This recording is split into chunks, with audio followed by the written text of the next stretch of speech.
relato histórico contém, dos mais variados povos e autores, e das mais variadas épocas, relatos de répteis extraordinários, geralmente chamados nesses relatos de dragões. A similaridade dos relatos desses répteis em todas as culturas antigas do mundo, tal como o dilúvio, evidencia que de fato esses povos mantiveram contato com muitas espécies de animais que, desde 1842, pelo biólogo Richard Owen, conhecemos pela nomenclatura dinossauro.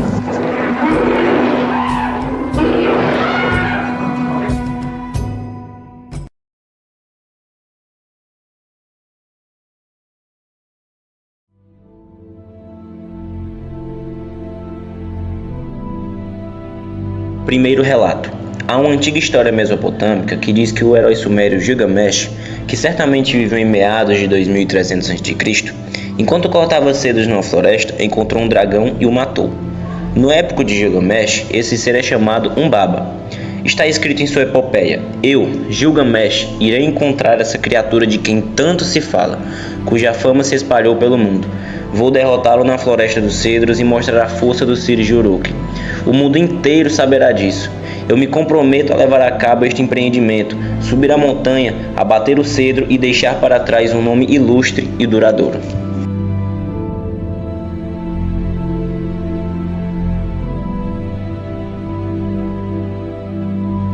Segundo relato.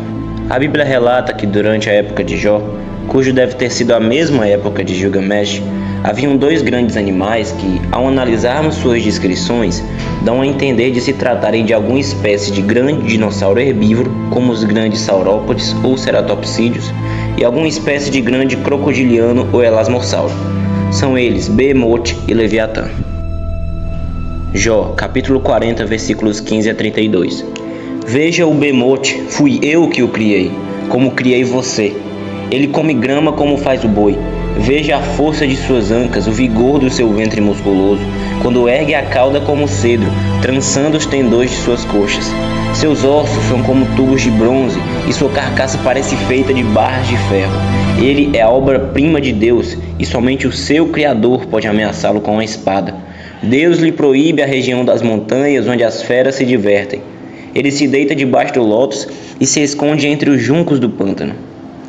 O lótus o cobre de sombra e os salgueiros da torrente o envolvem. Ainda que o rio transborde, ele não se assusta. Ao contrário, fica tranquilo, mesmo que o Jordão faça espuma em sua boca. Quem poderá agarrá-lo pela frente ou perfurar suas narinas com um gancho?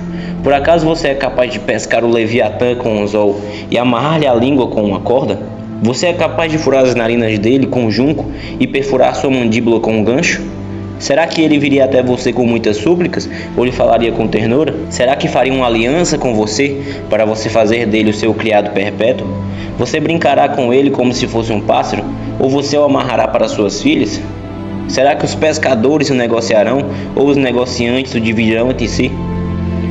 Poderá você crivar a pele dele com dardos ou a cabeça com arpão de pesca? Experimente colocar a mão em cima dele.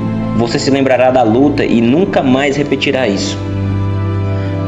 O livro de Jó descreve Behemoth precisamente. Era um animal herbívoro que comia como boi e, portanto, pastava. Behemoth tinha muita força nas ancas, ventre musculoso e erguia sua cauda como um cedro. Alguns afirmam que se trataria, na verdade, de um hipopótamo, mas essa afirmação está completamente equivocada. O hipopótamo não se alimenta como o boi, já que este se alimenta nas margens dos rios ou pântanos, e não em pastos. O hipopótamo também não tem muita força nas ancas, já que não tem capacidade de ao menos levantar-se sobre somente as patas traseiras. Quanto aos músculos do ventre, estes geralmente auxiliam os animais na locomoção e respiração, principalmente os répteis. Porém, nenhum animal atualmente vivo pode ser descrito com uma musculatura poderosa no ventre. Apenas alguns animais do registro fóssil, entre eles os grandes saurópodes. Behemoth tinha vigor em seu ventre. Todavia, o que claramente aponta que não se trata de um hipopótamo é que ele erguia a cauda como cedro, já que o cedro é uma árvore de tronco grosso e um hipopótamo possui uma pequena e fina cauda. Behemoth tinha ossos grossos e resistentes, como o ferro e o bronze. Essas descrições apontam que, de fato, o livro esteja se referindo aos grandes saurópodes, como foram o argentinossauro, o titanossauro, o braquiossauro e muitos outros espécimes. mas também pode estar se referindo aos ceratopsídeos, como o Triceratops ou o Torossauro. Quando a escritura diz que Behemoth comia como boi, indica que ele preferia comer vegetação terrestre e, por conseguinte, indicando também se tratar de um animal com certa facilidade de levar a boca ao chão. Os saurópodes, por outro lado, por terem tido longos pescoços, certamente preferiam comer a vegetação das árvores, já que seria mais confortável do que inclinar seus pescoços para o chão. Os ceratopsídeos, répteis que alcançavam dimensões de tamanho e peso similares às dos atuais elefantes, com certeza tinham mais facilidade de se alimentar de vegetação terrestre, logo com certeza preferiam, como faz o boi. Quanto às descrições de Leviatã, estas são um pouco menos precisas, mas sabe-se que era um animal marinho, poderoso, de pele resistente e certamente dentes afiados. Desse modo, as descrições de Leviatã se encaixam com alguma espécie de grande animal marinho extinto, como os elasmossauros, mosassauros, megalodontes e até mesmo um gênero de baleia nomeado Leviatã, com dentes de até 36 centímetros.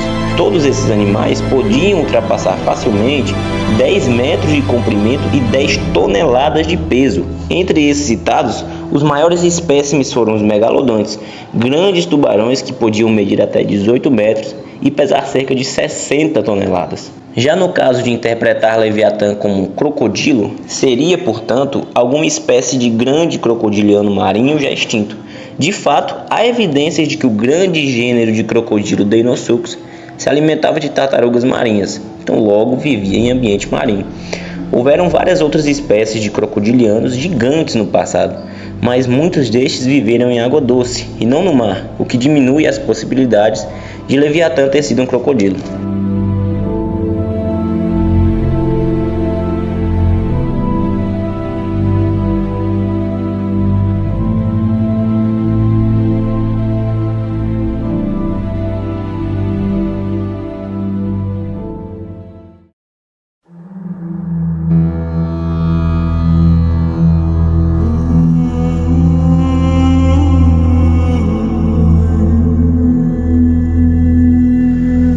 Relato 3. Os egípcios tinham uma lenda sobre o dragão Akeku, um dragão que vivia em campos remotos do Egito, principalmente nas áreas afastadas do deserto, ao lado do Vale do Nilo. Pela descrição de Akeku, esse dragão pode ter sido, na verdade, um iguanodonte, espécie que habitou na África, Europa e América do Norte.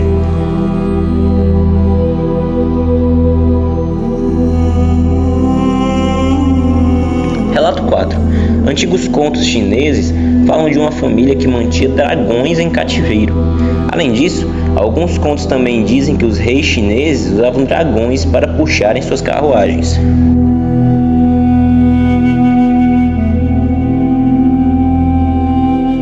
Relato 5. Os antigos incas possuíam uma misteriosa terra na qual chamavam Amaruca, de onde vem a real origem do nome do continente América, que significa Terra das Grandes Serpentes. Os incas poderiam estar se referindo, assim como com o uso da nomenclatura dragão, a grandes répteis como os dinossauros, não necessariamente serpentes, mas, de fato, nas florestas tropicais da América do Sul, houve uma grande espécie de serpente chamada Titanoboa, que podia alcançar cerca de 13 metros de comprimento e pesar mais de 1 tonelada.